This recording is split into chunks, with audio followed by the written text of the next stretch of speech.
Welcome to Hibusong Island. So, pantalan pa lang guys, makikita mo yung pinakamagandang paliguan. Ayan, kita nyo naman. Napakahaba ng white sand. Hindi man siya ganun kapino kasi may mga halong corals, mga durog, pero napakaganda.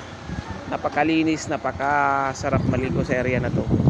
Medyo may kalayuan nga lang mula sa Metro Manila. So, mag-spend kayo ng araw o oras, halos 2 araw bago nyo marating ang lugar na to.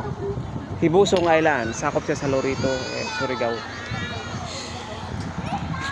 Yan. Napakagandang location.